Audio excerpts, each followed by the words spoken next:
Así que damos la bienvenida nuevamente, pastor. El tiempo es suyo.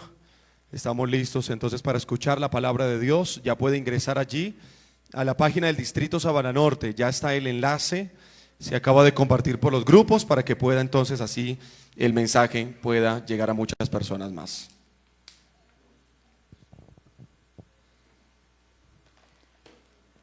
Muchas gracias, pastor. Es un placer verles esta tarde con un salón casi completamente lleno. Gloria a Dios. Como les prometí, esta tarde vamos a hablar sobre el mensaje del primer ángel primordialmente, pero no exclusivamente. Hace un par de semanas estuve en Brasil con algunas personas que me están siguiendo.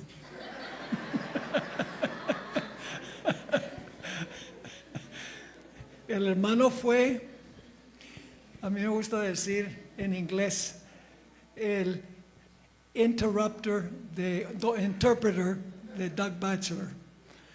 Allá tuvimos un congreso muy lindo. Yo creo que el sábado teníamos posiblemente 1,500 personas allí. Estaba el pastor Batchelor, estaba Sebastián Braxton, este servidor. Fue una gran experiencia. Y esa tarde, el sábado por la tarde, estaba yo en el cuarto y recibí una llamada de una hermana de Puerto Rico. Bueno, ella vive en la Florida, la hija vive en Puerto Rico. Y ella se llama Betsy. Me dijo: pastor, esta tarde se van a bautizar en la iglesia de Sidra, Puerto Rico, 9 personas. 2 de ellos son pastores pentecostales y los demás son familiares de ellos que han estado viendo la programación de varios canales adventistas, incluyendo Zoom TV y Secrets Unsealed. Esta tarde a las 4 se van a bautizar 9 personas en Sidra. Eso fue hace 2 semanas. Y me dijo: pastor, yo quisiera que usted grabara un mensaje para presentar en el bautismo, porque estos pastores aprecian mucho el programa que ustedes hacen y el Señor lo usó para alcanzarlos a ellos. Me dijo la hermana que muchos de estos son personas que tienen PhD, es decir, son gente muy educada. Así que yo nunca he grabado en mi teléfono un mensaje para luego mandarlo, pero ahí más o menos me rebusqué y grabé un mensaje de algo más de 2 minutos y esas personas se bautizaron hace 2 sábados. Fue una gran experiencia, una noticia espectacular que hace que valga la pena todo lo que están haciendo los ministerios de apoyo de la Iglesia Adventista. Muchos ministerios de apoyo. Esa convención que tuvimos allá en Brasil fue organizada por un ministerio de apoyo de laicos. El nuestro no está en desarmonía con la iglesia. Apoyamos a la iglesia, animamos a la gente que se bautice y se una a la iglesia, pero estos ministerios de apoyo son muy buenos porque la denominación, la obra, no contribuye económicamente para su funcionamiento. Es decir, están entrando muchas almas a la iglesia sin que la iglesia tenga que gastar los recursos que necesita para otras cosas. Así que oren por los ministerios de apoyo. Nosotros tenemos un ministerio que se llama Secretos Revelados. Esa es la parte de producción, donde producimos programas para transmisión en las redes y en televisión. Y luego tenemos el departamento de transmisión, que es Zoom TV, S-U-M TV, que en inglés significa Secrets Unsealed Ministries, ministerios de secretos revelados. Así que oren por estos ministerios para que el Señor los use para alcanzar a las almas por otra avenida, fuera de la avenida que tenemos ya en la obra, en las diferentes asociaciones, uniones, etcétera. Todos juntos vamos a ayudar a terminar la obra del Señor. Bien, ahora vamos a estudiar Apocalipsis 14, 6 y 7. Mañana, Dios mediante, tenemos una reunión en la tarde. Vamos a estudiar en cuanto al mensaje del segundo ángel, la caída de Babilonia, porque le dio su vino fermentado a las naciones y a los reyes de la tierra. Así que mañana vamos a hablar de la caída de Babilonia y vamos a hablar qué es el vino de Babilonia. Y luego entonces el último tema que vamos a tener aquí en esta región, porque vamos a hacer una caravana, va a ser sobre el mensaje del tercer ángel. Vamos a hablar en cuanto a la imagen de la bestia y vamos a hablar de la bestia de Apocalipsis capítulo 13. Así que comencemos leyendo el mensaje del primer ángel, Apocalipsis 14 y el versículo 6 y 7. Apocalipsis 14, 6 y 7. Y cuando ustedes lo tengan, vamos a tener una oración para que Dios bendiga el estudio de su santa palabra. Oremos. Padre Celestial, gracias por tus bendiciones este maravilloso día. Gracias por el lindo arco iris que contemplamos esta tarde al venir a la iglesia. Qué recordativo de tu misericordia y de tu amor para con nosotros. Te pedimos, Señor, que esta tarde al estudiar este tema sobre el mensaje del primer ángel, que quede claro en nuestras mentes, no solamente para entenderlo, sino para vivirlo. Bendice a los que vienen en camino y acompáñanos, Señor, por medio de tu Espíritu Santo. Te lo pedimos en el nombre de Jesús. Amén. Vi volar por el medio del cielo a otro ángel que tenía el evangelio eterno para predicarlo a los moradores de la tierra, a toda nación, tribu, lengua y pueblo, diciendo a gran voz: temed a Dios y dadle gloria, porque la hora de su juicio ha llegado, y adorad a aquel que hizo el cielo y la tierra, el mar y las fuentes de las aguas. Este mensaje, junto con el segundo y el tercero, es el último mensaje de Dios al mundo. No habrá otro mensaje después de este, claro, conectado con Apocalipsis 18, que está vinculado con los mensajes de los tres ángeles. Es el último mensaje. Y ustedes preguntarán, ¿cómo sabemos que es el último mensaje? Porque apenas termina el mensaje del tercer ángel, se ve a Jesús sentado en una nube con una hoz aguda y está regresando a la tierra. Así que se predican los tres mensajes. Apenas terminan los tres mensajes, Cristo sentado en la nube y viene a cosechar la tierra. No trigo, sino seres humanos. Algunos para salvación, otros para perdición. En segundo lugar, es un mensaje global, porque dice que debe ir a toda nación, tribu, lengua y pueblo. Es decir, es un mensaje que tiene que ir a todo el mundo. Así que es el último mensaje de Dios. Es un mensaje que debe cubrir todo el mundo. Y en tercer lugar, muy importante, los tres mensajes son secuenciales. Quiere decir que no debemos cambiar el orden en que se proclaman esos mensajes. No podemos empezar enseñándole a la gente sobre el mensaje del tercer ángel, porque se espantan. Les voy a decir más o menos cómo fluyen los mensajes de los tres ángeles. El mensaje del primer ángel es un mensaje positivo, es un mensaje sobre lo que la gente debe hacer. El segundo mensaje dice: si tú no aceptas el mensaje del primer ángel, vas a caer, porque vas a beber el vino de Babilonia. Y luego el tercer ángel dice: si tú no sales de Babilonia, como te llama el mensaje del segundo ángel, por haber rechazado el mensaje del primer ángel, entonces caerá sobre ti la ira de Dios y recibirás la marca de la bestia. Así que El mensaje del primer ángel, el mensaje positivo de lo que Dios espera. Mensaje del segundo ángel, si no sales, la ira de Dios va a caer sobre ti en el mensaje del tercer ángel. Así que examinemos hoy el mensaje del primer ángel. En primer lugar tenemos el Evangelio eterno.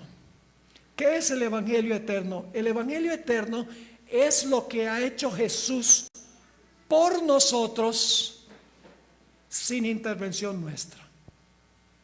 El Evangelio es lo que ha hecho Dios por nosotros sin que nosotros hayamos intervenido ni cooperado con Él.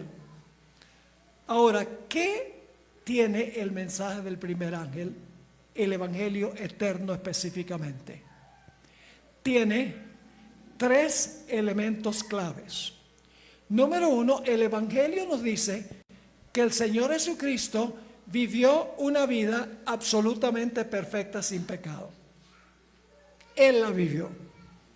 Y la razón por la cual Jesús vivió una vida perfecta es para tejer un manto de justicia que si nosotros nos arrepentimos, confesamos nuestros pecados y creemos en Jesús, Él toma el manto que tejió y nos cubre con su manto de justicia.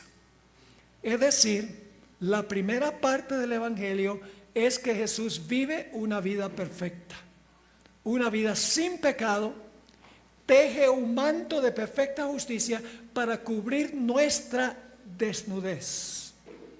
Ahora vamos a leer un texto que nos dice esto. Vayan conmigo a 2 Corintios 5 y el versículo 21. 2 Corintios 5, 21. Jesús fue el que tejió el manto de perfecta justicia. Dice allí en 2 Corintios 5, 21. Al que no conoció pecado, ¿quién es ese? Al que no conoció pecado. Voy a parar ahí un momentico. Dice claramente que Jesús no pecó, ¿correcto? No conoció pecado.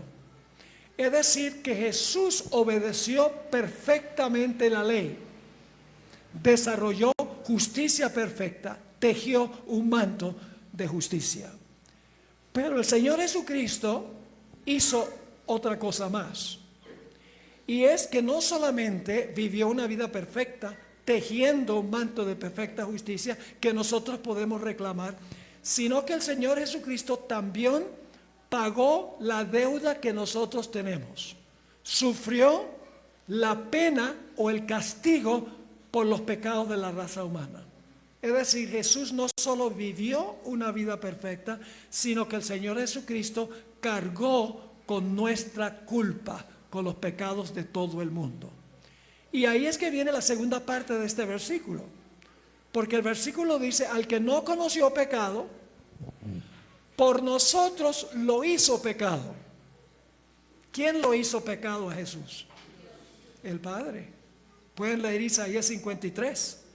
Dice que el Padre colocó sobre él la iniquidad de todos nosotros.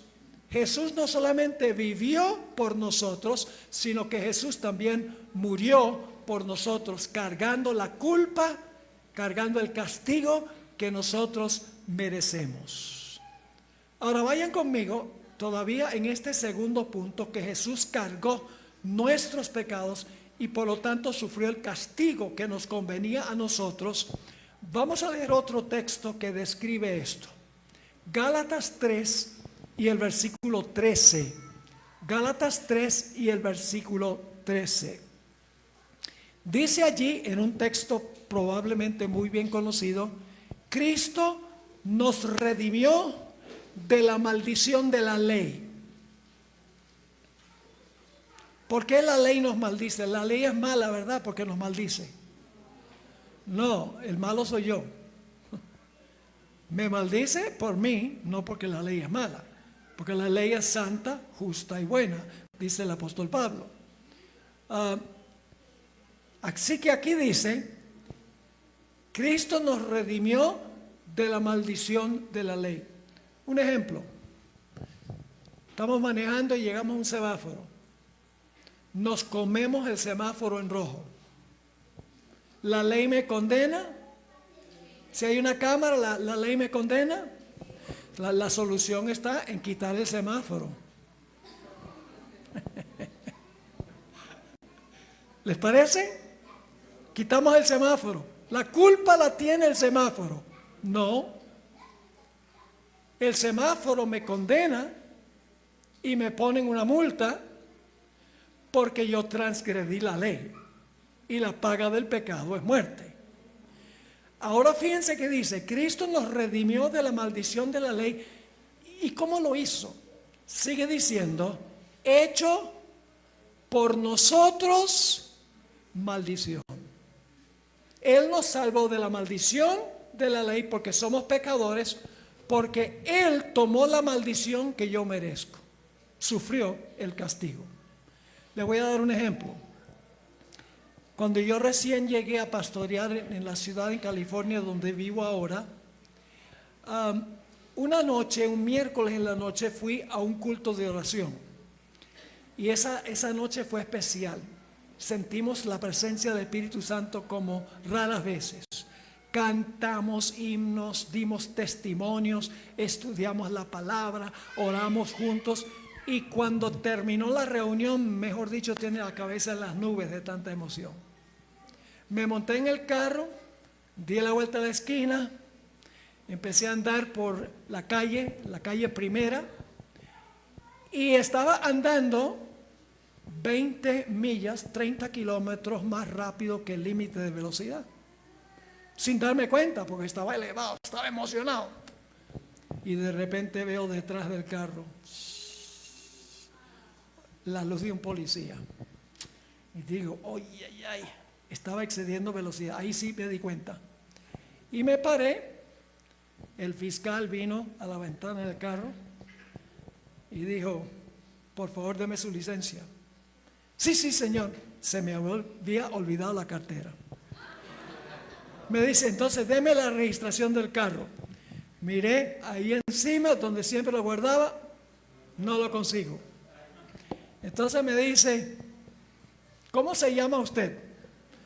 Y yo le di el nombre. Y ellos tienen en la computadora toda la información. Dijo, espere aquí un momentico. Así que va allá a su carro, pasa algunos minutos ahí, indudablemente chequeando, y llega otra vez a la ventanilla y dice, usted es pastor, ¿no? Me da como pena decirlo. Le dije, sí, soy pastor. Me dijo, de todas las personas en el mundo, usted es el que debe dar ejemplo obedeciendo la ley. Y yo le dije, tiene razón. No le voy a discutir. Y me dijo, usted no tiene ninguna multa anterior, no tiene ningún registro, así que tenga cuidado.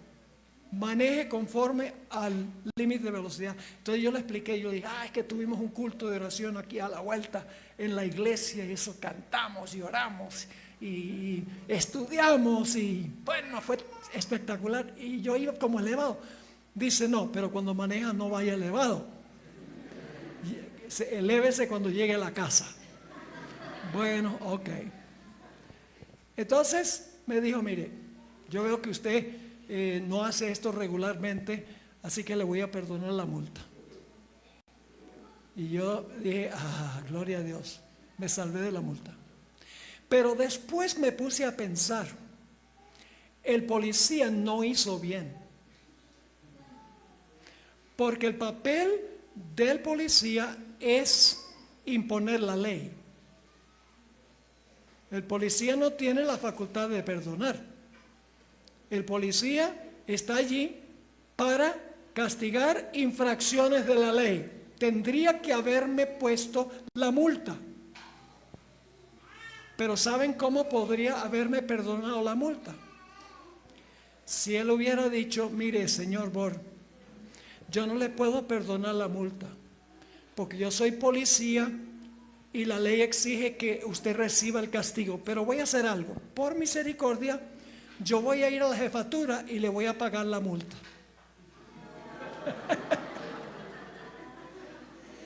¿Queda la multa paga?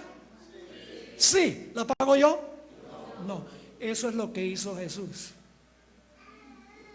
Jesús pagó la multa para que yo no tenga que pagarla, pero la multa queda paga. ¿Están entendiendo? Así que le di gracias a Dios que me perdonó la multa. Pero después, pensándolo bien, Él debería haber impuesto el castigo, pero no tuve que pagar. Así que en primer lugar, el Evangelio eterno significa que Jesús tejió un manto de perfecta justicia por su obediencia, que Él me puede regalar por fe, me puede cubrir la vergüenza de mi desnudez. ¡Qué glorioso! La segunda parte del mensaje del primer ángel es que el Señor Jesucristo tomó sobre sí las violaciones de la ley que me correspondían a mí. Él sufrió el castigo que nosotros debemos sufrir. Vivió y murió por nosotros. Pero hay un tercer elemento del mensaje del primer ángel. Y es que Jesús intercede por nosotros. Es nuestra justicia, es el que recibió el castigo que nosotros merecemos y es el que intercede por nosotros. Ahora escuchen. Para que una persona pueda servir como mi intercesor espiritual, tiene que tener tres características. En primer lugar, tiene que ser Dios, porque el Señor Jesucristo tiene que interceder ante el Padre. Es decir, el intercesor tiene que ser Dios. Pero en segundo lugar, el intercesor tiene que ser hombre, porque él tiene que conectar el hombre con Dios. En tercer lugar, el intercesor no puede tener pecado. Ahora, esto descarta la idea de que un mero ser humano, sacerdote, nos pueda interceder por nosotros. Porque un sacerdote, la única característica que tiene es que es humano, pero no es sin pecado. Yo no conozco ningún sacerdote que sea sin pecado. Y además de eso, no es Dios. Para que uno pueda representarnos ante Dios si llegamos a pecar, porque Jesús tiene que interceder por nosotros, tiene que ser Dios, tiene que ser hombre y tiene que ser perfecto. No puede haber pecado. Y no hay ser humano que tenga esas características sino Cristo Jesús. ¿Recuerdan ustedes la escalera que vio Jacob? Esto nos ilustra este punto. ¿Recuerdan la experiencia de Jacob? Pecó contra su padre, pecó contra Dios, le mintió a su padre en primer lugar, engañó a su padre, le robó la primogenitura a su hermano y tuvo que huir de su casa. Y cuando estaba en camino, paró, colocó su cabeza sobre una piedra para dormir y el Señor le mostró un sueño. Y en el sueño vio una escalera. La escalera estaba asentada en la tierra, que representa la humanidad de Jesús, y alcanzaba hasta el alto cielo, que representa la divinidad de Jesús. Y andando en la escalera, subiendo y bajando en la escalera, había ángeles. Escuchen bien, nosotros no tenemos que pedirle a los santos que aboguen por nosotros en el cielo, porque le están quitando el trabajo a los ángeles. Los ángeles llevan nuestras peticiones a Dios y los ángeles traen las respuestas de Dios a nosotros. Y Jesús, claro, es la persona clave porque Él intercede por nosotros. Ahora, fíjense lo que la Biblia dice en cuanto al intercesor. Hebreos 4:15. Hebreos 4 y el versículo 15. Porque no tenemos un sumo sacerdote que no pueda compadecerse de nuestras debilidades, sino uno que fue tentado en todo según nuestra semejanza, pero sin pecado. ¿Puede Cristo representarnos ante el Padre como sumo sacerdote?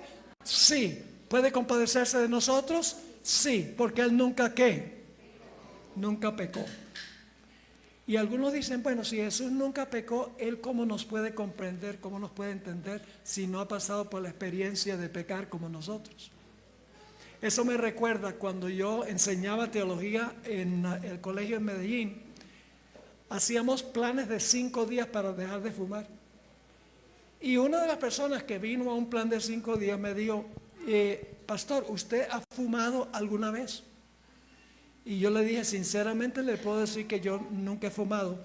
Él dice, entonces, ¿cómo puede usted ayudar a una persona y entender a una persona que fuma?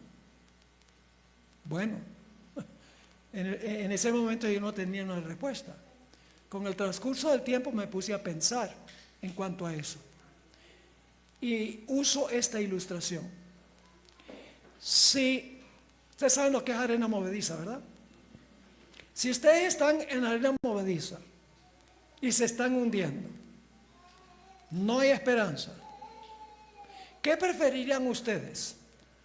¿Una persona que está en la arena movediza con ustedes simpatizando o una persona que está en tierra firme? Si Jesús hubiera pecado, estaría en la arena movediza con nosotros. Necesitaría alguien que lo salvara a Él. Así que Él tenía que estar en terreno firme para poder ayudarnos a nosotros. Ahora, fíjense 3 textos más sobre Jesús como intercesor. Primero de Juan 2 y el versículo 1. Este texto es claro. Primero de Juan 2, 1. Hijitos míos, estas cosas os escribo para que no pequéis. Y si alguno hubiere pecado, ¿qué tenemos? Abogado tenemos para con el Padre, a Jesucristo el justo. ¿Por qué nos puede representar Jesús ante el Padre? Porque Él es justo. Vivió una vida perfectamente justa. Es decir, el abogado tiene que ser justo y perfecto. Noten 1 Timoteo 2 y el versículo 5. 1 Timoteo 2 y el versículo 5. Este texto es absolutamente claro. Dice, porque hay un solo Dios. ¿Y un solo qué? ¿Cuántos mediadores hay? ¿Cuántos sacerdotes hay en el mundo que dicen interceder por la gente? Miles. A lo mejor centenares de miles están violando este versículo. Porque el versículo dice, porque hay un solo Dios y un solo mediador entre Dios y los hombres, Jesucristo, hombre. ¿El mediador tiene que ser sin pecado? ¿Tiene que ser justo, sí o no? Sí. ¿Tiene que ser hombre? Claro que sí. Ahora vamos a Hebreos 7, 25 y 26. Hebreos 7, 25 y 26. Nuevamente está hablando de un intercesor. Primero de Juan se refiere a él como abogado. Mientras que 1 Timoteo 2:5 dice que es el mediador. Ahora vamos a ver que se le llama el intercesor. Dice en Hebreos 7, 25 y 26, por lo cual puede también salvar perpetuamente a los que por él se acercan a Dios. ¿Cuál es la única forma como podemos acercarnos a Dios? Por él. El que lo reclama como abogado. Por lo cual puede también salvar perpetuamente a los que por él se acercan a Dios, viviendo siempre para interceder por ellos. ¿Por quiénes? Por los que se acercan a Dios. ¿Jesús intercede por todo el mundo? No. Por los que por Él se acercan a Dios, los que lo contratan como mediador o como abogado. Ahora, fíjense la última parte de este versículo 26. Porque tal sumo sacerdote nos convenía. ¿Qué clase de sumo sacerdote? Santo, inocente, sin mancha, apartado de los pecadores y hecho más sublime que los cielos. ¿Vieron que estos textos dicen que tiene que ser hombre? Que tiene que ser justo, sin pecado, y tiene que ser Dios porque intercede ante Dios. Así que estos son los tres elementos del Evangelio eterno. En primer lugar, Cristo vivió una vida perfecta, desarrolló perfecta justicia, tejió un manto de justicia y está dispuesto de cubrirnos con su manto de justicia para que Dios nos vea como si nunca hubiéramos pecado, porque nos ve a Él, a nosotros en Él. En segundo lugar, el castigo que nosotros merecíamos lo cargó Él. Vivió por nosotros y murió por nosotros. Pero si pecamos, Él sirve como nuestro abogado, como nuestro mediador, como nuestro intercesor. Todas estas obras son cosas que hace Él sin nuestra intervención. Pero el mensaje del primer ángel tiene otro versículo. Hemos cubierto hasta ahora el versículo 6. Pero el versículo 7 usa 3 imperativos sobre cómo debemos responder nosotros al Evangelio eterno. ¿Qué es un imperativo? Es una orden, es un mandato. Así que después de decir lo que Él ha hecho por nosotros, tejió un manto, cargó nuestra culpa, es nuestro intercesor si llegamos a pecar. Después de eso, entonces ahora Él va a decir, ahora yo espero una respuesta de parte de ustedes. Y la respuesta es una orden o es un mandato. ¿Cuál es el primer mandato?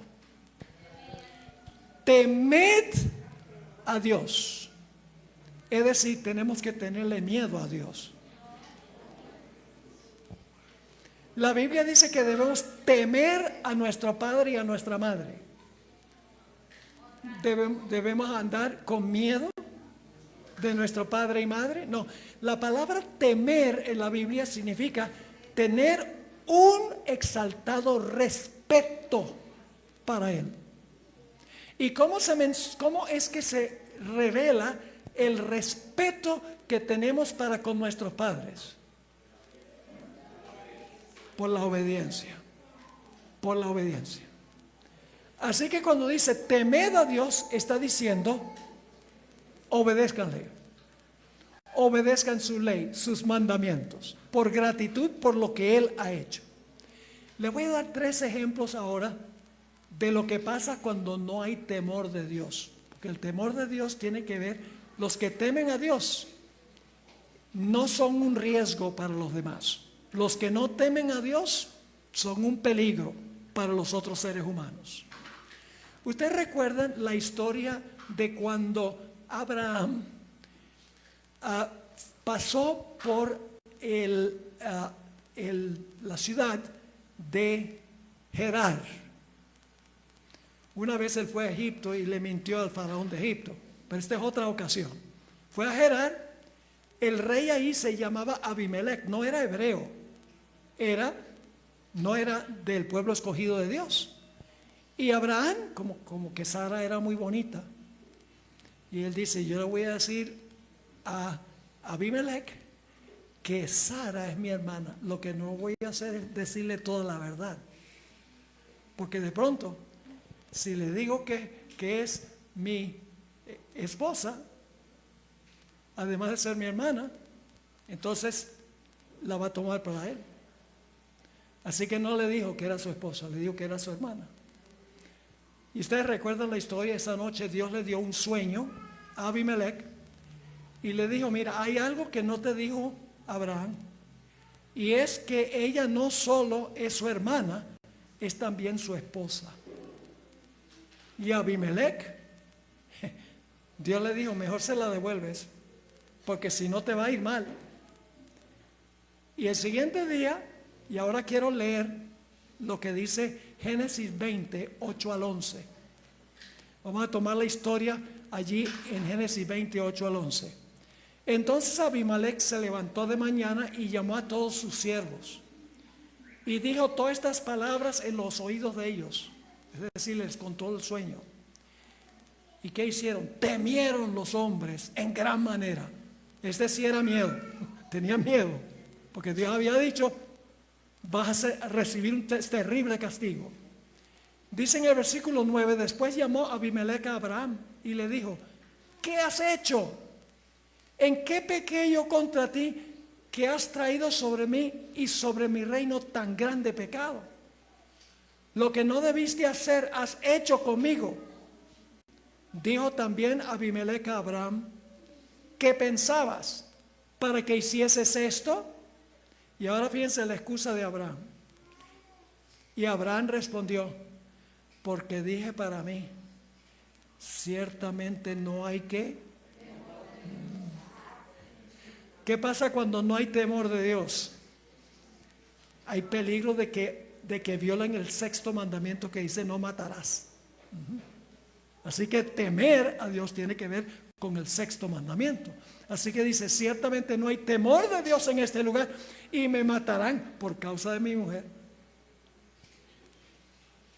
Ahora, el segundo ejemplo es Génesis 22, 1 y 2.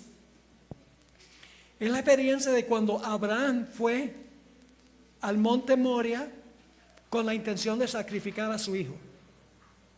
Puso al hijo en el altar, levantó el cuchillo, iba a degollar a su hijo, cuando le detuvieron la mano y Dios le dijo algo muy interesante, no lo mates. Fíjense lo que le dijo en Génesis 22. Y dijo, no extiendas tu mano sobre el muchacho, ni le hagas nada, porque ya conozco que temes a Dios. ¿Qué hubiera hecho Abraham si no hubiera temido a Dios? Lo mata. Así que cuando no se teme a Dios, la vida peligra. El tercer ejemplo está en Éxodo 1, 16 y 17. Éxodo 1, 16 y 17. Está hablando de las parteras.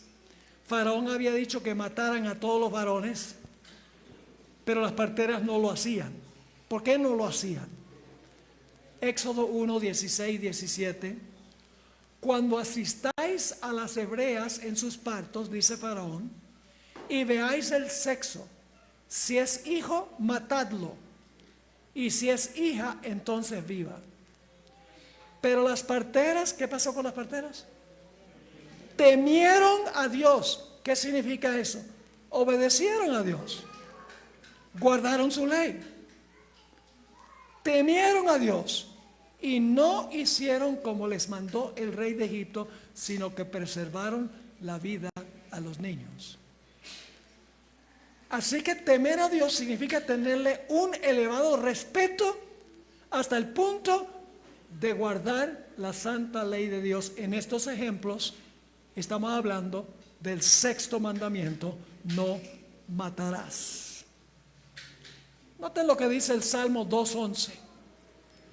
¿Sabe que se puede al mismo tiempo servir a Dios con temblor y estar alegre?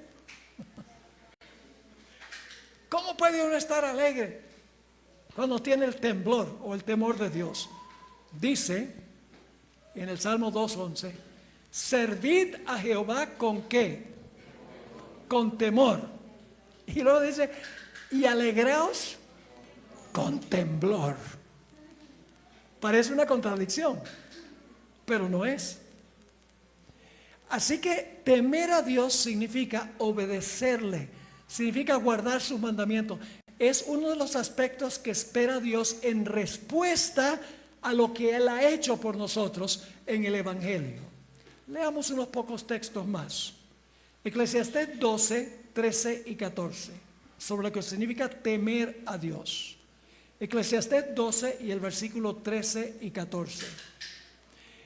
Le voy a decir algo sobre el libro de Eclesiastés. Mencioné algo esta mañana. Salomón escribió el libro de Eclesiastés en su vejez. Ustedes saben que la vida de Salomón tenía 3 etapas.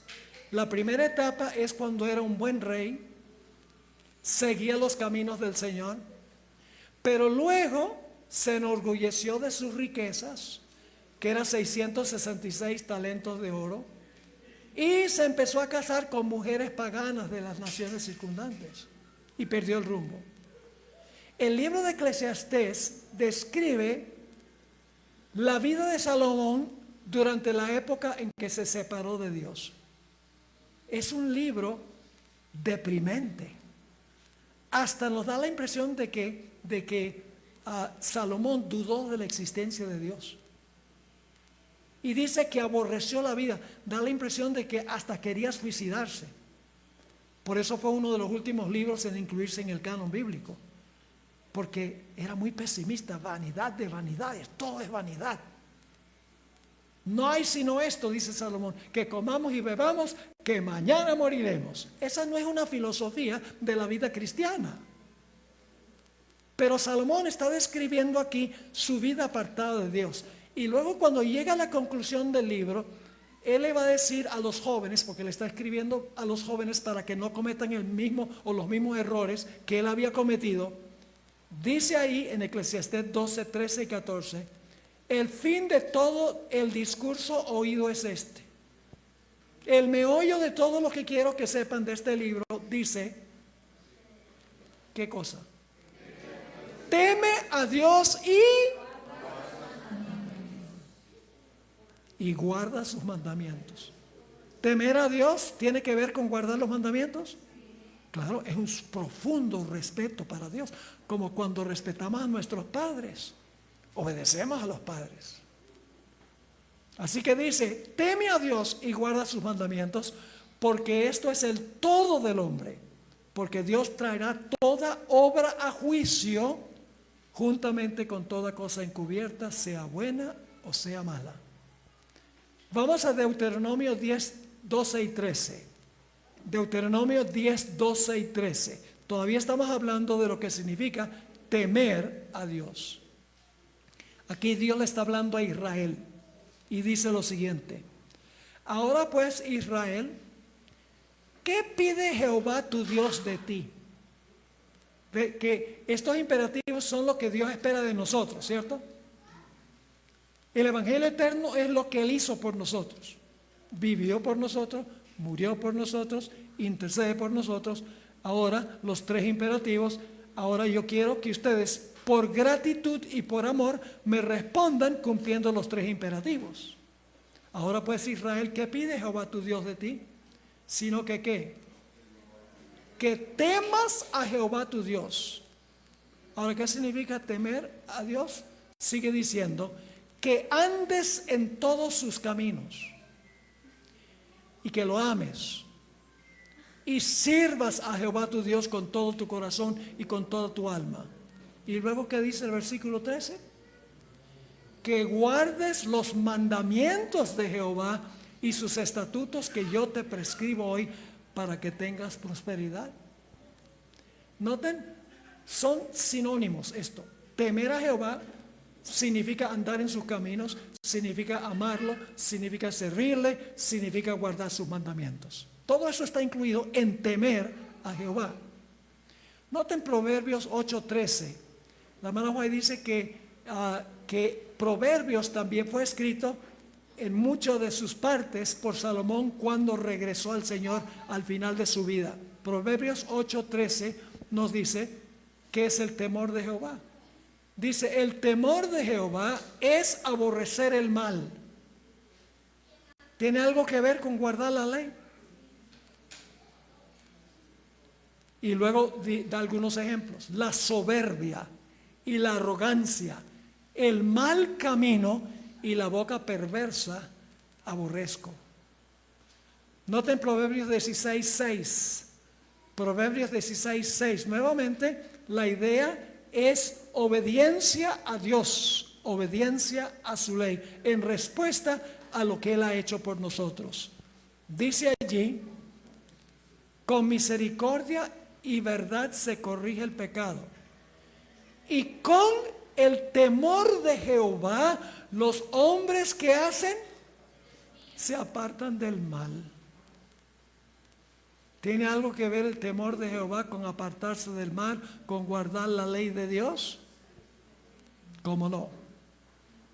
Noten Proverbios 3:7, es el último texto que vamos a leer sobre lo que significa temer a Jehová. Proverbios 7:3 y el versículo 7. No seas sabio en tu propia opinión. Teme a Jehová y apártate del mal. Así que cuando da este mandato, esta orden, teme a Dios, significa obedécelo, obedece su ley. Ten un elevado respeto para con Él. Nos llama a guardar la santa ley de Dios. Pero hay un segundo imperativo. Dice, temed a Dios y darle gloria. Aquí tenemos un problema muy serio. Nosotros no tenemos gloria para darle a Dios. Porque en Romanos 3:23 dice, todos han pecado y están destituidos de la gloria de Dios. Nosotros no tenemos gloria para darle a Dios. Entonces la pregunta clave es, ¿cómo le podemos dar gloria a Dios?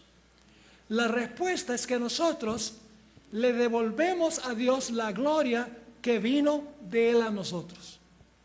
Vayan conmigo a Éxodo 33 y vamos a leer los versículos 18 y 19. Éxodo 33, 18 y 19. Aquí Moisés está en la cima del monte Sinaí y le va a hacer una petición muy interesante a Dios, supremamente interesante. Dice allí en el versículo 18, él entonces dijo, te ruego que me muestres tu gloria. Dios, yo quiero ver tu gloria. Ahora pensaríamos que Dios le iba a mostrar una luz deslumbrante como su gloria. No. Dice en el versículo 19, y le respondió, yo haré pasar todo mi ¿qué? Todo mi bien delante de tu rostro. No olviden eso. ¿Qué iba a pasar Dios delante del rostro de Moisés? Su bien. Y proclamaré el nombre de Jehová delante de él, de ti. En la Biblia el nombre representa el carácter. Ustedes pueden ver eso muy comúnmente en el libro de Génesis. Por ejemplo, Jacob llama el lugar donde luchó con el ángel Peniel, que significa rostro de Dios. Y Jacob dice, la razón por la cual le puse ese nombre es porque yo he visto a Dios cara a cara y he sobrevivido para contar la historia. En el monte donde estaba dispuesto a sacrificar a su hijo, le puso el nombre Yahvé Jireh, que significa Dios proveerá. El nombre indica el carácter del lugar. Así que Dios le dice, voy a hacer pasar delante de tu rostro mi bien. Voy a proclamar el nombre de Jehová, que es su carácter. Y tendré ahora otro rasgo de su carácter. Tendré misericordia del que tendré misericordia y seré clemente para con el que seré clemente. Dios dice, te voy a mostrar mi bien, te voy a mostrar mi clemencia, mi bondad, misericordia. Voy a hacer pasar eso, mi carácter, delante de tu rostro. Mis padres me pusieron a mí el nombre Esteban Pablo. Tengo el nombre del mártir y del martirizador. ¿Por qué mis padres me pusieron ese nombre? Porque suena bonito. No. Durante todo el tiempo que yo estaba creciendo, mis padres me recalcaban por qué me pusieron esos nombres.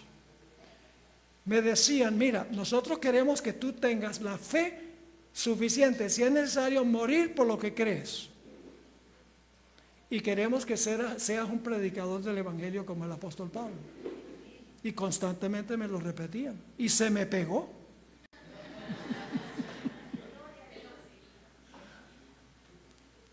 Ahora, vamos a Éxodo 34, 5 al 7. Éxodo 34, 5 al 7. Aquí se amplía el momento cuando Dios le muestra a Moisés los rasgos de su carácter. Delante del rostro, recuerden eso, le muestra delante del rostro el nombre de Jehová, que es su carácter. Dice allí en Éxodo 34, 5 al 7. Y Jehová descendió en la nube y estuvo allí con él proclamando el nombre de Jehová. ¿Qué está haciendo Jehová? Proclamando su ¿qué? Su nombre. Y pasando Jehová por delante de él, lo mismo que leímos en el capítulo 33, proclamó: Jehová, Jehová, fuerte, misericordioso y piadoso, tardo para la ira y grande en misericordia y verdad. ¿Son rasgos de carácter todo eso? Sí. Que guarda misericordia a millares, que perdona la iniquidad, la rebelión y el pecado, y que de ningún modo tendrá por inocente al malvado, porque Dios también, la justicia es un rasgo de su carácter. Así que al pasar Jehová delante de él, su nombre le está mostrando su carácter, que él es misericordioso, piadoso, tardo para la ira, grande en misericordia y verdad, que perdona la iniquidad y que es un Dios de justicia. Eso es lo que le muestra a Moisés. Y fíjense, le hace pasar esto delante de su rostro. ¿Recuerdan ustedes lo que pasó con Moisés cuando descendió de hablar con Dios en la montaña? Vamos al versículo 29 de Éxodo 34. Escuchen bien. La gloria de Dios es pegajosa. La gloria de Dios se le pegó en el rostro a Moisés. Dice: y aconteció que descendiendo Moisés del monte Sinaí con las 2 tablas del testimonio en su mano, al descender del monte no sabía Moisés que la piel de su rostro, ¿qué? ¿De dónde vino ese resplandor? Resplandece la gloria en Moisés que vino a Moisés de Dios. Nosotros no tenemos gloria para darle a Dios, pero cuando Dios nos da su gloria, entonces nosotros reflejamos su gloria. Así que dice, noten la última parte del versículo: no sabía Moisés que la piel de su rostro resplandecía. ¿Y por qué resplandecía? Después que hubo hablado con Dios. Cuando tenemos comunión íntima y personal con Dios, la gloria de Dios, que es su carácter, es contagioso. Y entonces nosotros llegamos a reflejar el carácter de Dios. Ahora escuchen bien, Moisés no siempre era así. Moisés podía ser violento. ¿Recuerdan cuando mató al egipcio y lo enterró en la arena? Él podía perder la paciencia en la frontera con Canaán. Este pueblo rebelde, y agarró la vara y golpeó la roca 2 veces. Tenía un genio. Pero escuchen bien lo que voy a decir. En los libros de Moisés no se menciona ni un solo pecado que Moisés cometió desde que salieron de Egipto hasta que llegaron a la frontera de Canaán, casi 40 años más tarde. No se registra ningún pecado que cometió Moisés. Y el libro Patriarcas y Profetas dice que si Moisés no hubiera cometido ese único pecado de dejar que su carácter que había tenido antes se demostrara, Dios lo hubiera trasladado al cielo de entre los vivos. Moisés nunca hubiera muerto. Ahora fíjense, déjenme darles una ilustración de esto. Una noche en Bogotá, el cielo está claro y la luna está llena. Y miramos el cielo y decimos, qué linda está la luna esta noche. Mentira. Porque la luna es fea. Está llena de cráteres. Cuando uno la mira de cerca, montañitas y cráteres. La luna es fea. Pero la está mirando de noche y dice, wow, esa luna brillante, llena, qué linda está. ¿Sabe lo que tienen que decir? Qué lindo está el sol esta noche. Porque la luna no tiene gloria. La gloria de la luna es la gloria que viene del sol. Y luego la luna glorifica al sol. Ese es el principio que estamos tratando aquí. Cuando la gloria del carácter de Dios brilla sobre nosotros, nosotros reflejamos su gloria a otras personas. Pero no es la gloria nuestra, es la gloria de Él. Entonces la gente no va a decir, ve, qué maravilloso es el pastor Bor. Van a decir, qué maravilloso es Jesús, el Salvador del pastor Bor. Porque la gloria, cualquier gloria que nosotros mostramos en nuestro carácter, es una gloria que viene de Dios. La honra y la gloria es para Él. Noten Mateo 5, 14 al 16.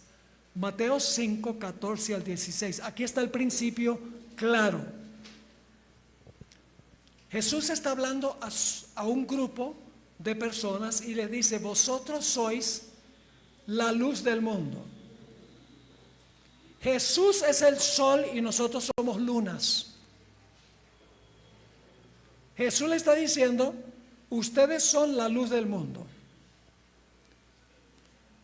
Y luego dice, una ciudad asentada sobre un monte no se puede esconder, ni se enciende una luz y se pone debajo de un almud, sino sobre el candelero y alumbra a todos los que están en casa. Y luego dice esto, así lumbre vuestra luz. Así que está hablando que nosotros tenemos luz, la luz que viene de Dios. Así alumbre vuestra luz delante de los hombres, para que vean vuestras buenas obras, que es la luz, las buenas obras. Entonces la gente va a decir, ay, qué bonachón es ese. No. Así alumbre vuestra luz delante de los hombres, para que vean vuestras buenas obras y glorifiquen a quién. Y glorifiquen a vuestro Padre que está en los cielos, porque las buenas obras vienen de Él, no de nosotros. ¿Están conmigo o no están conmigo? ¿Qué significa entonces el mandato temer a Dios? Guardar su ley. ¿Qué significa darle gloria? Revelar su qué. Revelar su carácter de amor, bondad, misericordia, benignidad, justicia, etc. Cuando estamos en comunión con Jesús, eso es lo que ocurre. Ahora, en términos prácticos, noten Isaías 58 y el versículo 6 al 8. Isaías 58, versículo 6 al 8. Aquí nos describe en forma práctica qué es reflejar la gloria de Dios y qué significa la luz que nosotros damos. Dice Dios, ¿no es más bien el ayuno que yo escogí desatar las ligaduras de impiedad, soltar las cargas de opresión y dejar ir libres a los quebrantados y que rompáis todo yugo? ¿No es que partas tu pan con el hambriento y a los pobres errantes albergues en casa? ¿Que cuando veas al desnudo lo cubras y no te escondas de tu hermano? Esa es piedad práctica. ¿Y qué sucede cuando eso pasa? Dice, entonces nacerá ¿qué? Tu luz. ¿Que vino de quién? Que vino de Jesús. Entonces nacerá tu luz como el alba y tu salvación se dejará ver pronto. e irá tu justicia delante de ti, y la gloria de Jehová será tu retaguardia. Ahora la pregunta clave es cómo llegamos a reflejar la gloria de Jesús en nuestro carácter. El apóstol Pablo usó la experiencia de Moisés en el monte para decirnos cómo sucede. Lo hacemos por la contemplación de lo que nosotros contemplamos.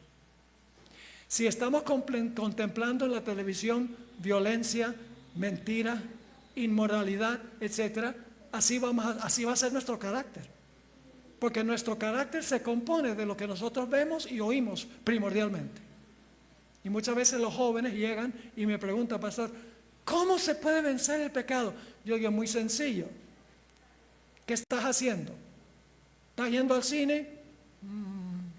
Sí. ¿Qué música estás escuchando? Lo que nosotros oímos y vemos forma nuestro carácter, porque reflejamos lo que estamos viendo. Pero si estamos contemplando a Jesús, estamos en oración con Él, estamos estudiando su palabra, estamos hablando a otros en cuanto a Él, la gloria de Él, que es su carácter, se nos pega a nosotros.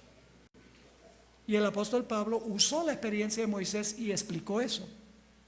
Noten 2 Corintios, el capítulo 3 y el versículo 18. Aquí el apóstol Pablo, hablando de lo que pasó con Moisés, y nosotros todos, mirando como en un espejo, ¿qué cosa? ¿Mirando qué cosa? La gloria del Señor, estamos siendo transformados de gloria en gloria, como por el Espíritu del Señor. Es decir, si estamos contemplando a Jesús, pasando tiempo con Él, visitándolo en el huerto del Getsemaní, sudando grandes gotas de sangre, clamándole a su Padre si es posible que le quitara la copa del sufrimiento, contemplando en la cruz, Dios mío, ¿por qué me has desamparado? Si estamos dedicando tiempo, 1 hora, la hermana White sugiere, entonces estaremos diciendo, oh Señor Jesús, qué maravilloso eres. Y el carácter de Jesús se nos va a pegar a nosotros y vamos a reflejar su gloria. La batalla con el pecado se gana o se pierde en aquello que nosotros le dedicamos nuestro tiempo. Y dicho sea de paso, la palabra que usa Pablo allí, estamos siendo transformados, es la palabra griega metamorfoo. ¿Qué palabra en español viene de metamorfoo? Metamorfosis. ¿En qué se parece un gusano a una mariposa?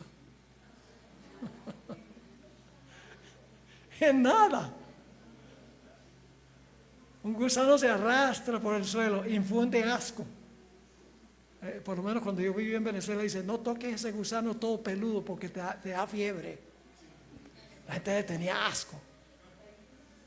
Pero ¿quién le tiene miedo a una mariposa? La mariposa es linda. Pero el gusano, la mariposa, una vez fue gusano, hubo una transformación que se llama metamorfosis. Y Pablo está diciendo, eso puede pasar si contemplas la gloria de Jesús. Si estás en el monte con Jesús como Moisés, contemplando la gloria del Señor, su carácter, somos transformados de gloria en gloria. Y entonces la gloria que nos viene de Jesús es la gloria que nosotros le devolvemos en nuestro diario vivir. Pero hay un tercer mandato en el mensaje del primer ángel. Vamos a leer otra vez el mensaje del primer ángel, Apocalipsis 14, 6 y 7. Vi volar por el medio del cielo a otro ángel que tenía el evangelio eterno para predicarlo a los moradores de la tierra, a toda nación, tribu, lengua y pueblo. Lo que hace Jesús por nosotros. Vivió una vida perfecta, tejió un manto de perfecta justicia que podemos reclamar. Segundo lugar, cuando nosotros merecíamos la muerte, porque la paga del pecado es muerte, Jesús tomó la culpa y el castigo que yo debo recibir Y en tercer lugar, si pecamos, Jesús sirve como nuestro abogado, nuestro mediador, nuestro intercesor, siendo hombre, Dios y no teniendo pecado. Ese es el mensaje del Evangelio eterno. Pero luego entonces vienen los mandatos, la respuesta nuestra. Teme a Dios, que significa guardar sus mandamientos. Dale gloria, que significa reflejar la gloria que nos viene de la gloria de su carácter, pasando tiempo con Él. Y luego hay un tercer mandato. Noten el versículo 7, diciendo a gran voz: temed a Dios y dadle gloria, porque la hora de su juicio ha llegado, y que adorad a aquel que hizo el cielo y la tierra, el mar y las fuentes de las aguas. Debemos adorar al Creador. Al Creador. Ahora yo pregunto, ¿qué derecho tiene Dios para exigirnos que nosotros le adoremos? ¿Qué le da derecho a Él a que nos exija adorarlo? Porque Él es el Creador. Vamos al Salmo 95. Salmo 95, y vamos a leer el versículo 1 al 6. Cuando yo pastoreé la iglesia en Fresno, donde me jubilé hace unos 10 años aproximadamente, siempre comenzábamos el culto con este pasaje. Dice así en el Salmo 95, 1 al 6: venid, aclamemos alegremente a Jehová, cantemos con júbilo a la roca de nuestra salvación.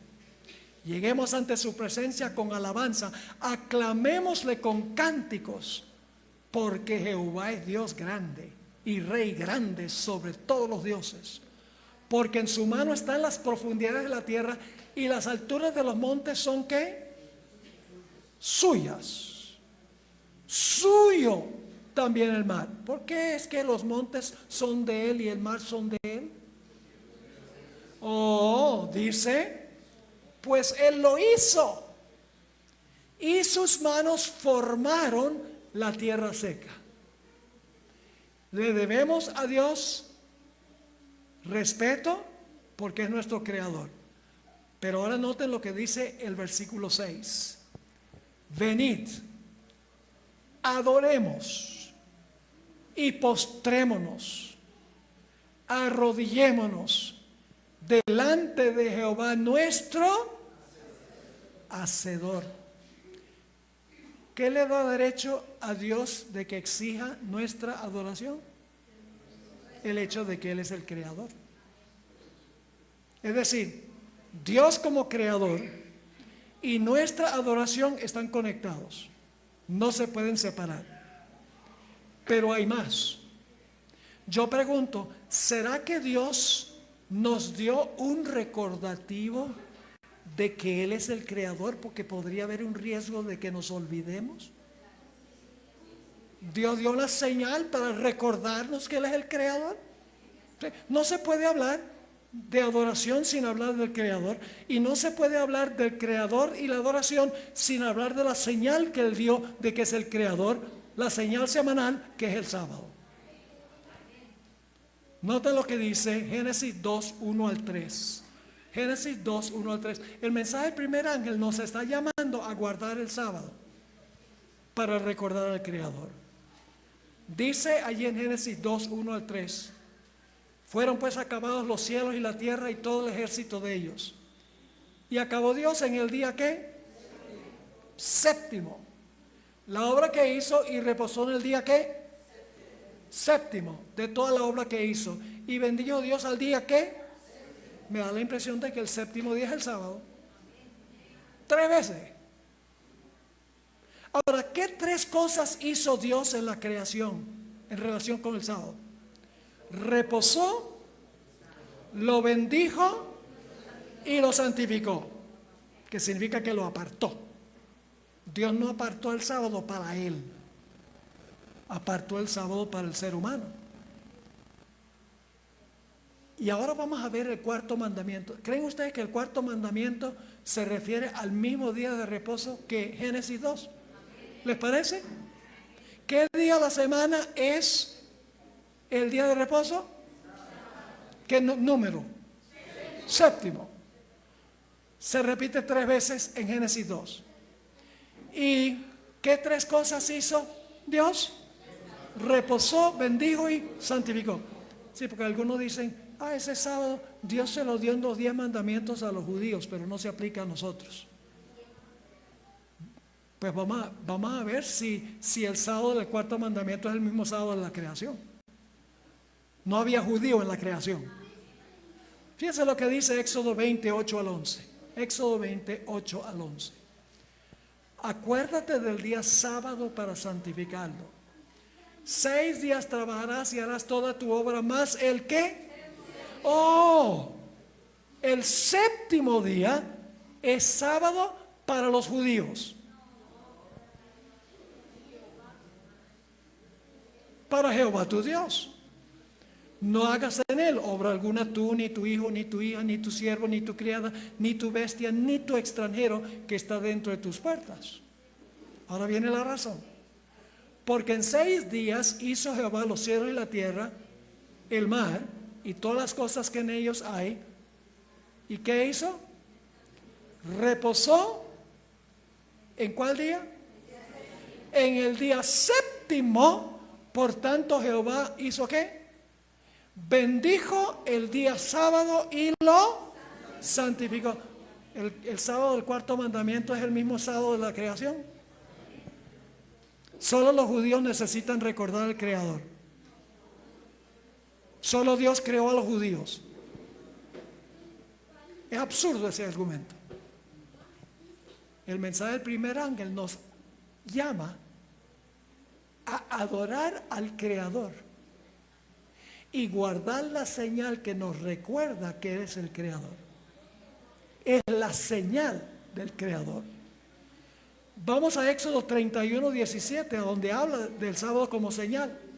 Éxodo 31 y el versículo 17 nos dice: guardarán, está hablando de los judíos, guardarán pues el día sábado los hijos de Israel. Ve, entonces paremos ahí un momento. Entonces dice, ¿ve que el sábado era para los hijos de Israel?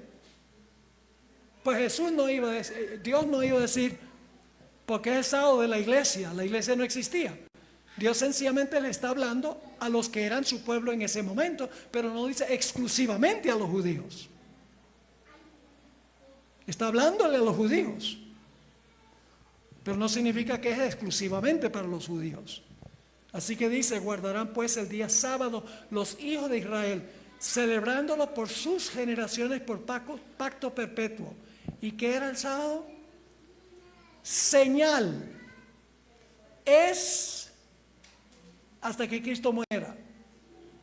No, es para siempre entre mí y los hijos de Israel.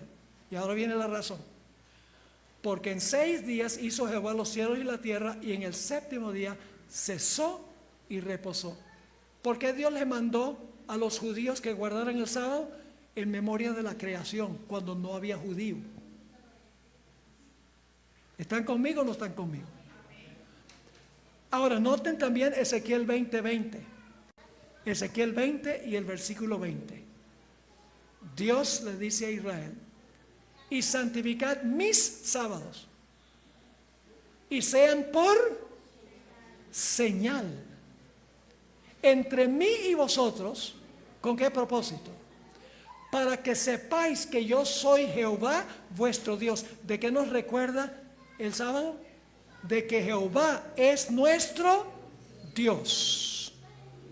Es decir, el mensaje del primer ángel nos llama a guardar los mandamientos de Dios, a reflejar la belleza de su carácter y a honrarlo por ser el creador, observando la señal que él dejó para recordarnos ese hecho. Ahora hablemos brevemente, antes de concluir, de la batalla de Boyacá.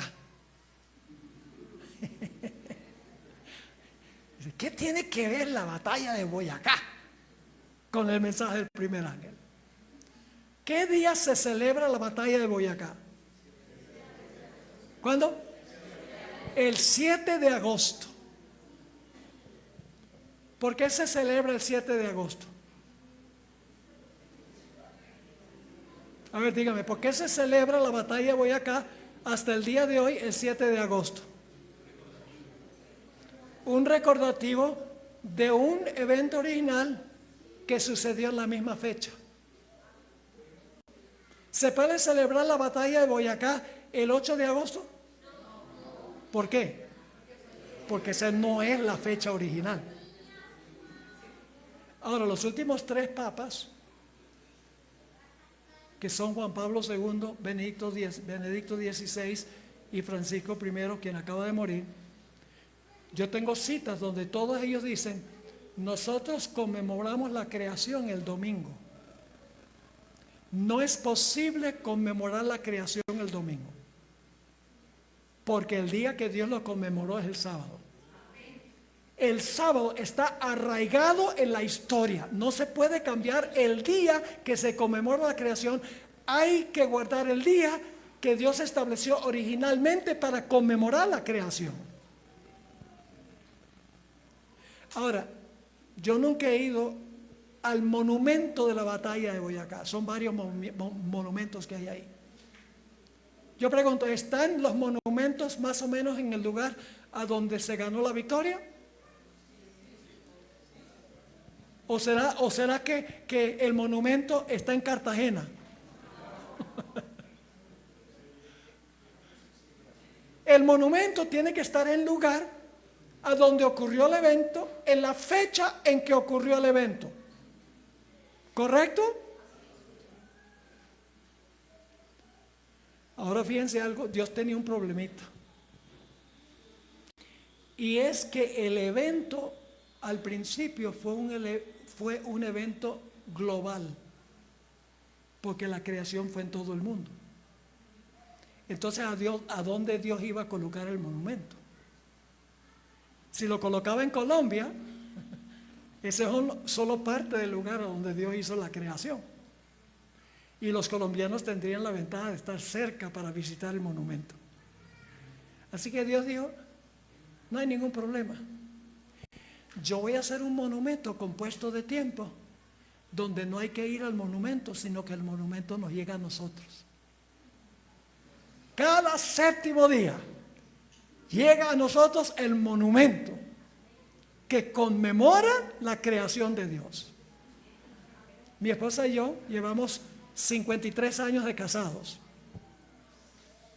Nos casamos un 23 de diciembre de 1971 en la ciudad de Caracas. ¿Qué día creen ustedes que nosotros celebramos nuestro aniversario?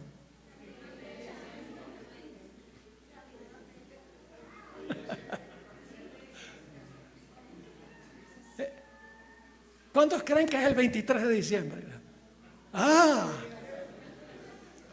Pero ustedes no creen que es medio aburrido celebrar eso cada año por 53 años el mismo día. Hay que variar.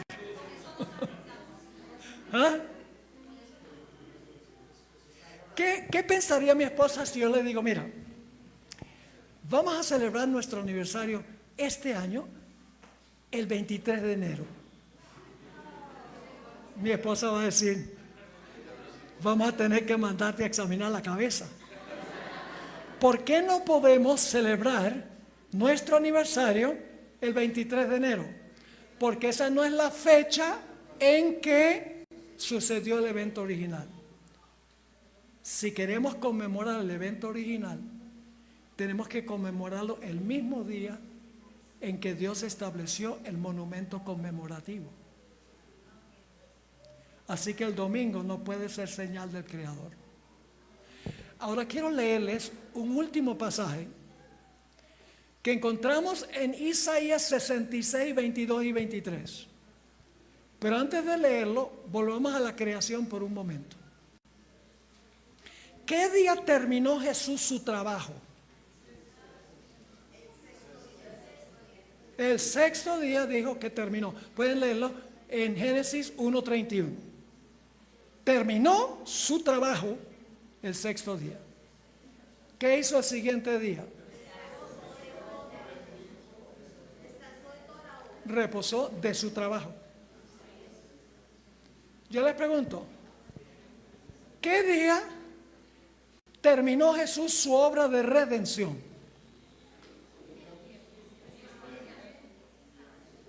El sexto día. ¿Acaso no dijo en la cruz, hablándole a su Padre, consumado es? ¿Había vivido Jesús una vida perfecta? Sí. ¿Estaba muriendo por el pecado? Sí. ¿Había completado la provisión para la salvación? Dice, es más, en Juan 4:34, Jesús dice que el Padre lo mandó para acabar su obra. Y en Juan 17:4, dice Jesús en esa oración, el jueves en la noche, le dice a su Padre, he acabado la obra que me diste que hiciera. Así que el viernes por la tarde, Él acaba su obra de redimir. ¿Y qué hace el siguiente día? Reposa todo el día en el sepulcro. El sábado no solamente conmemora a Cristo como creador, sino a Cristo como redentor. Y ahora sí vamos a leer este pasaje de Isaías 66, 22 y 23. Un pasaje muy bien conocido, porque como los cielos nuevos y la nueva tierra, ¿qué otro libro menciona cielos nuevos y tierra nueva? Apocalipsis. Así que eso se está refiriendo a lo mismo. Porque como los cielos nuevos y la nueva tierra que yo hago permanecerán delante de mí, dice Jehová, así permanecerá vuestra descendencia y vuestro nombre. Y de mes en mes, y de domingo en domingo, bueno. ¿Qué dice? De mes en mes y de sábado en sábado vendrán todos los judíos. En realidad el hebreo dice toda carne. Así que si tienen carne, dice, vendrán todos a adorar delante de mí, dijo Jehová. 3 conceptos en estos versículos. Número 1, está que Dios es el creador. Porque dice, va a hacer cielo nuevo y tierra nueva. En segundo lugar, el segundo concepto es el sábado, como conmemoración del creador. Y el tercero es adorar al creador en sábado. Todos los elementos que dan la razón por la cual nosotros debemos servir a Dios están en esto.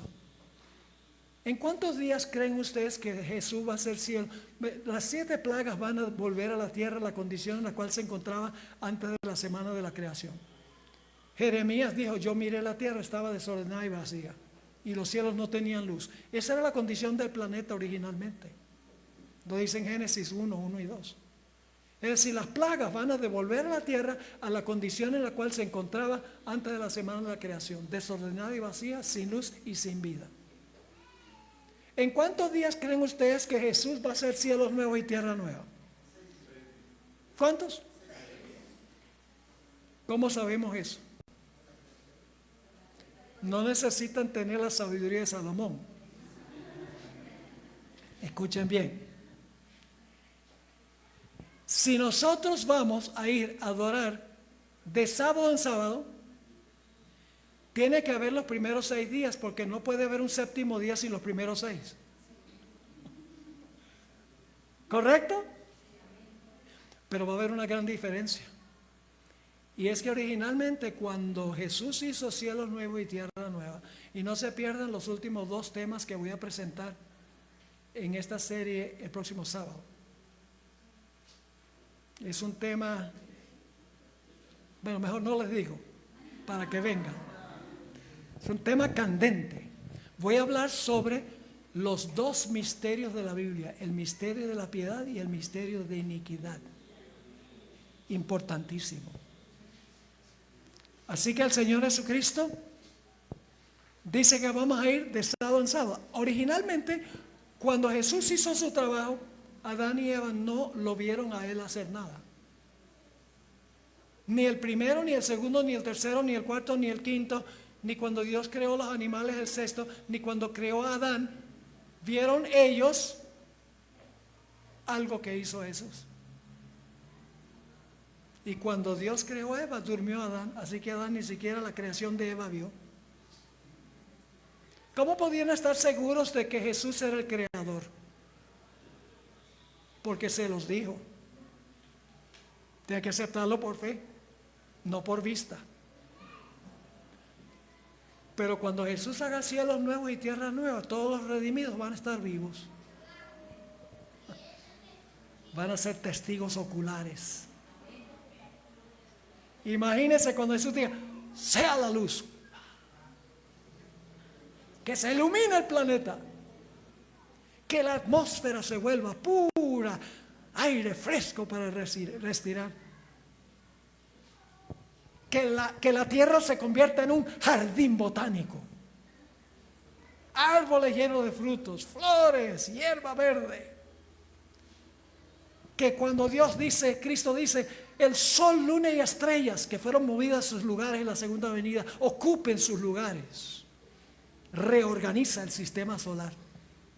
Y luego dice que se llenen los aires de seres que vuelan, se llenen las aguas de animales marinos. Y luego diga que la tierra produzca toda clase de seres, de mascotas, de animales. Y los redimidos están vivos y están viendo todo eso. Y entonces Jesús va a terminar su obra el sexto día. No tiene que crear al hombre, porque los redimidos están allí. Y entonces Jesús le va a decir a los redimidos, ¿cómo les parece? Oh Señor, acórtale el cuello a la jirafa. Hazle las orejas del elefante más pequeñas. No. Cuando Jesús termine su obra, Él va a decir, ¿qué les parece si dedicamos todo el día sábado para contemplar lo que yo hice? Y lo vamos a hacer cada semana, para que nunca olviden de dónde viene todo esto. Todo eso está en el mensaje del primer ángel. El mensaje del primer ángel dice, adora al Creador, y la señal del Creador es el Santo Sábado. ¿Entendieron el mensaje del primer ángel? Ahora, termino con esto. El mensaje del segundo ángel, que vamos a hablar, Dios mediante, mañana en la noche, dice que Babilonia cayó. Eso nos lleva a preguntar, ¿qué es Babilonia? ¿Y cómo cayó? Tenemos que contestar eso. ¿Saben por qué Babilonia cayó? Porque rechazó el mensaje del primer ángel. Cualquier iglesia que rechaza el mensaje del primer ángel, cae. ¿Qué es Babilonia y por qué cayó? La Biblia dice es porque le dio vino. El vino del furor de su fornicación le dio a todas las naciones. Emborrachó espiritualmente a los reyes de la tierra y a la muchedumbre de la tierra. Porque rechazó el mensaje del primer ángel y lo reemplazó con un mensaje falso, con un evangelio falso.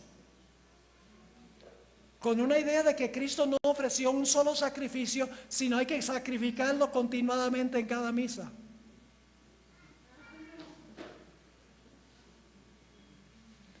La idea de que Cristo no es nuestro único intercesor, sino que seres humanos pueden interceder y los santos pueden interceder.